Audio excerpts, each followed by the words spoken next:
La paradoja de Fermi da dos lecturas. Por un lado, la más obvia, ¿dónde están todos? La gran pregunta, ¿no? ¿Estamos solos en el universo? Pero también hay una segunda lectura, más existencial. Y es, ¿tiene esto algún sentido? ¿Podríamos ser una simple casualidad cósmica? ¿Qué pasa si la vida es una rareza que no se ha dado en ningún otro lugar del cosmos? Estas son las preguntas que quiero que nos hagamos y, como siempre, voy a utilizar algunas obras audiovisuales para indagar en ellas. Estas preguntas no son para tomarlos a la ligera, desde luego. Quiero empezar, como hago siempre, desde lo más obvio. En 1997, la película Contact nos plantea una segunda pregunta a esta paradoja. Si tienen que contactarnos, ¿cuándo lo van a hacer? Reflexionamos sobre esto.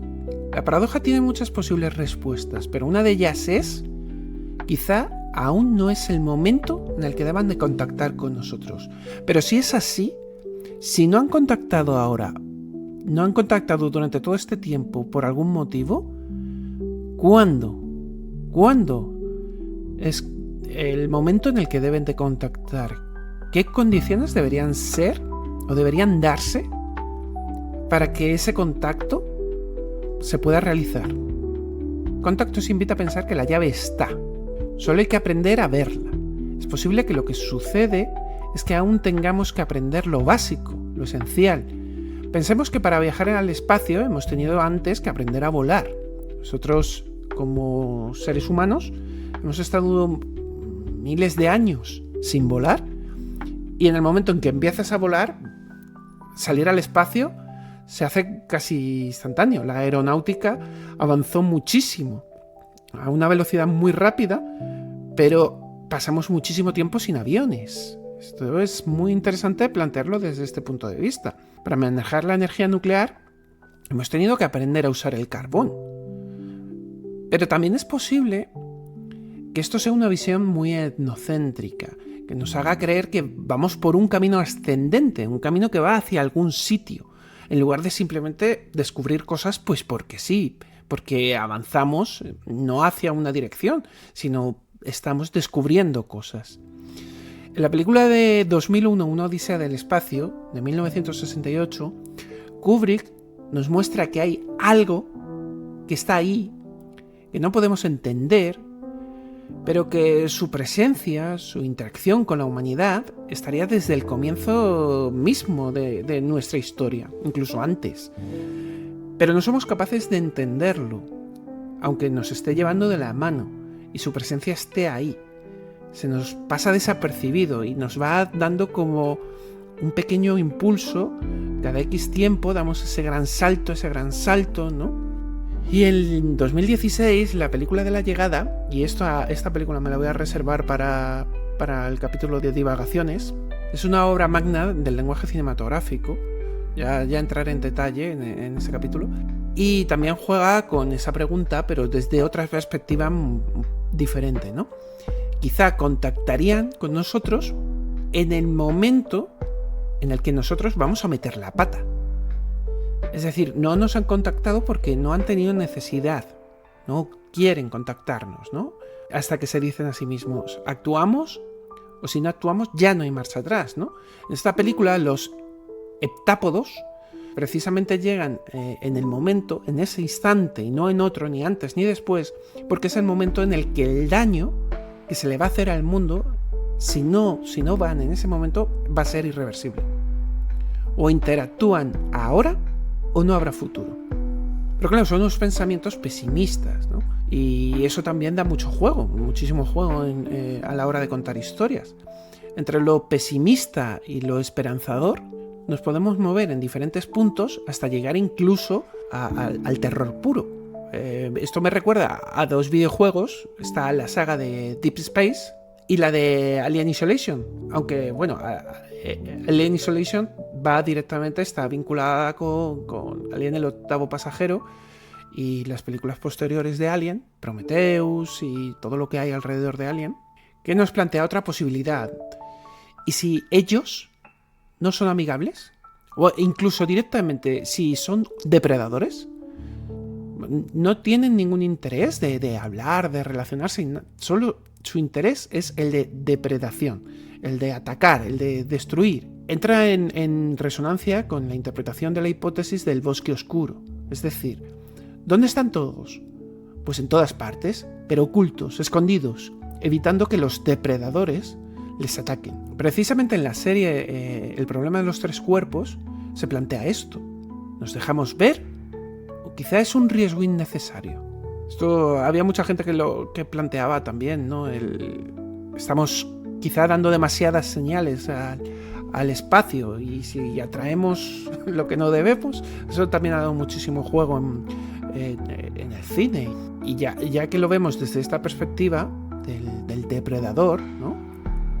Como la película de Predator, también podemos puntualizar más y plantear la duda: si hay vida afuera, ¿serían iguales a nosotros? ¿O por el contrario serían seres superiores o quizás inferiores a nosotros mismos? Es decir, a lo mejor no son una amenaza, al contrario, nosotros podríamos ser una amenaza para ellos. En la película de La Vasta Noche juegan precisamente con esa idea, ¿no? Si son seres superiores que nos están controlando, que son capaces de pasar desapercibidos, y nosotros somos como animalitos de laboratorio. En la serie del Doctor Who y de Rick and Morty tenemos multitud de ejemplos donde los humanos o son superiores y en el capítulo siguiente son inferiores, o viceversa. Dibujan una especie de ecosistema donde no tendríamos unos privilegios como especie, como muchas veces nos sentimos en la Tierra, como una especie predominante, ¿no? Porque sentimos que estamos a años luz de otros animales, y sentimos que nosotros tenemos un poder que nos permitimos incluso modificar la misma Tierra, ¿no? Pero ¿sería esto igual si viajáramos al espacio? ¿O seríamos nosotros los pequeños animalitos que no tenemos más remedio que escondernos o que aceptar que el universo sea así? Me viene a la cabeza la serie de Gravity Falls, donde poco a poco vemos que el mundo del pueblo y de los personajes, esa la que sería nuestra realidad, ¿no? Puede ser una mínima parte de una realidad que no se nos abre porque somos muy pequeños para concebirlo, para entenderlo.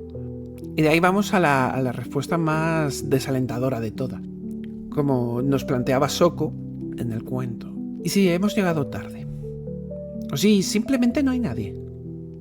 Son opciones, realmente son preguntas totalmente válidas. Os quiero hablar, para empezar, de la película Cielo de Medianoche, que precisamente nos cuenta como un viaje a una de las lunas de Júpiter, donde se descubre un mundo nuevo, un nuevo horizonte real, ¿no? Con agua, aire y vida, pero que mientras se está buscando la vida allá afuera, se pierde la de aquí dentro. La frase de George Clooney, "no hemos cuidado la casa mientras estabais fuera", nos invita a pensar si no estamos descuidando lo que realmente importa. ¿Para qué buscar más allá si aquí tenemos tantísimas cosas que no debemos obviar y sobre todo no debemos dañar? La serie de Expanse o Galáctica nos muestra un cosmos con humanos en una expansión que van ocupando planetas y van de un sitio para otro, tienen varias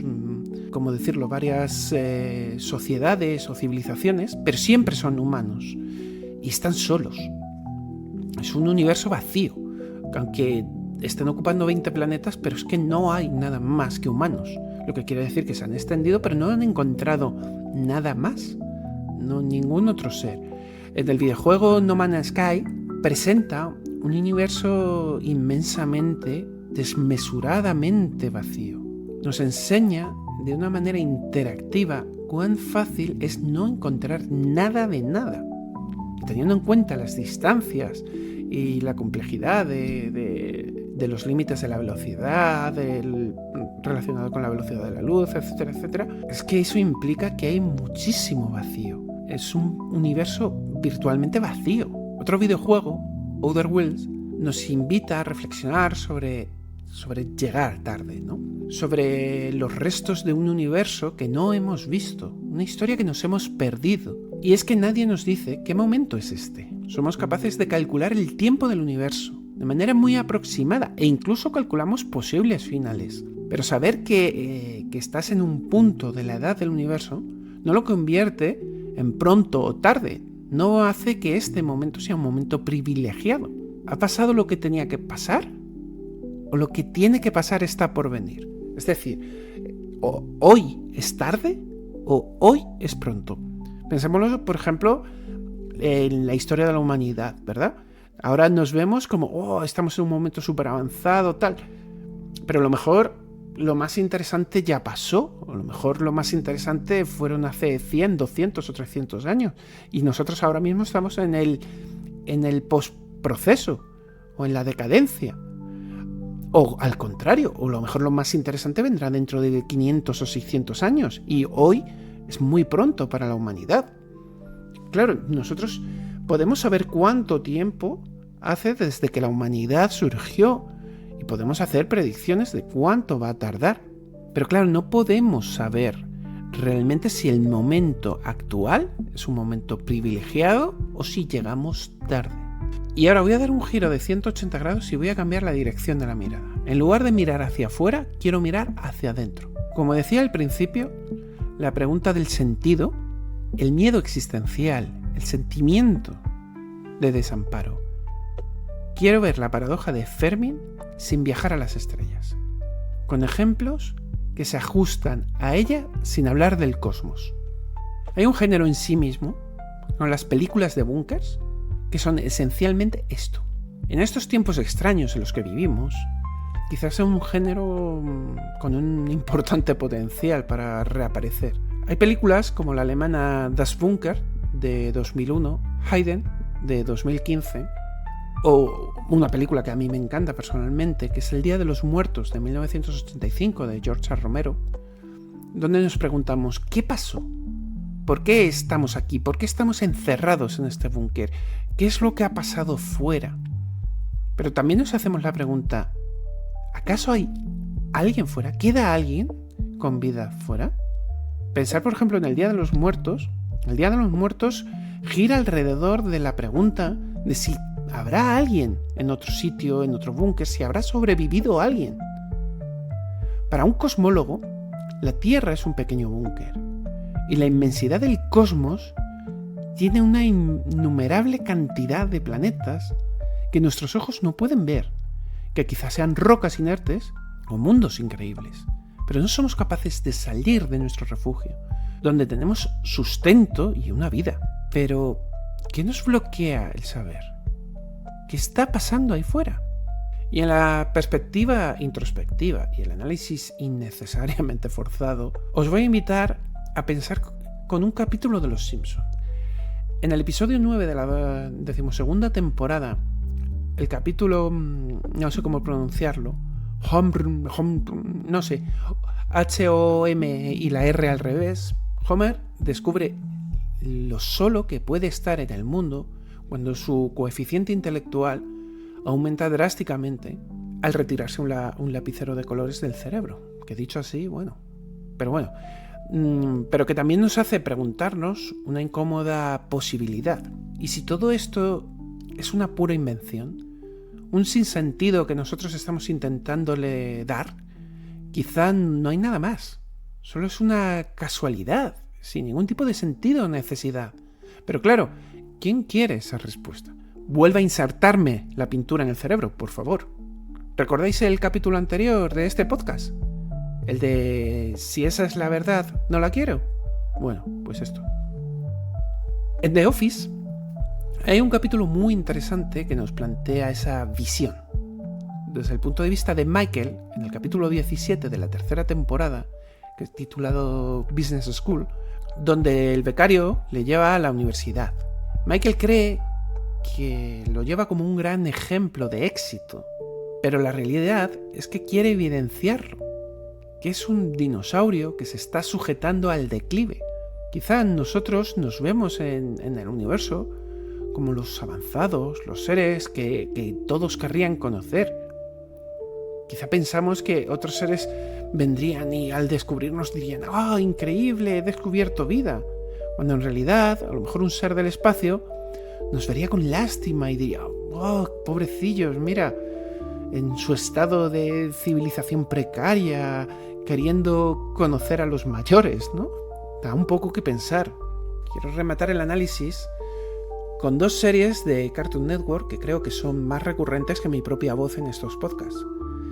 Steven Universe, en el episodio 20 de la temporada 2, descubre en la Luna unos restos abandonados de las gemas y ahí entiende cuál es la verdadera naturaleza de las gemas. ¿Qué es lo que suelen hacer en los mundos que visitan? Es la imagen de la desagradable verdad. Aquello para lo que no estaba preparado, ese conocimiento que ansiaba, pero una vez que lo encontró, hay que asumirlo. Y en Hora de Aventuras, en el episodio 25 de la 6ª temporada, tenemos Verde Eterno, donde Finn tiene un viaje astral que le permite entender todo. Le permite entender el sentido de la vida, le permite hablar, le permite conocer otras vidas y entender un poco los sinsentidos. Y quizá el problema radica en eso, ¿no? En que no somos capaces de tener una visión más allá de nuestro limitadísimo punto de vista. Y aún no somos capaces de hacer la pregunta correcta. Y a modo de cierre, quiero daros una opinión. Hacernos estas preguntas es simplemente una pasada. Pensar en un animal de cualquier parte del mundo, un ser que vive una experiencia limitada por su propio entorno, donde es imposible concebir otras partes del mundo. Y de mientras, nosotros soñamos con las estrellas. Es increíblemente difícil creer que estamos solos en el universo. Pero también hay que admitir que es increíblemente raro no ver nada ahí fuera, ni la más mínima señal de vida. No ya inteligente, sino de cualquier otro tipo, ni unicelular siquiera. El capítulo 9 de la temporada 7 de Futurama, si contamos las películas como la temporada 6, ¿vale? Si no, sería la temporada 6. Se plantea un mundo creado por nanorobots que ha creado el profesor Farnsworth, y entonces nos preguntamos: ¿pero es el mundo una creación aleatoria o intencionada? ¿Hay alguna fórmula replicable de la vida?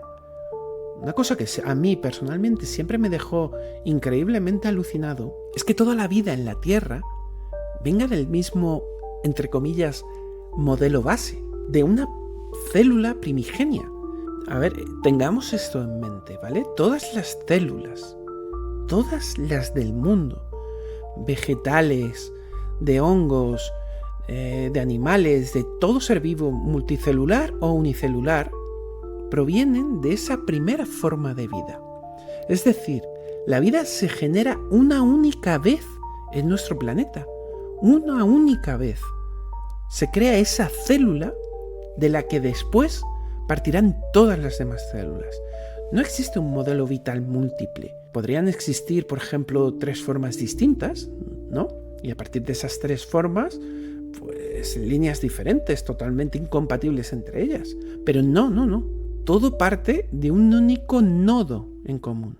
Y claro, te preguntas, ¿existieron otros prototipos de vida y quedó simplemente el más apto y los otros desaparecieron?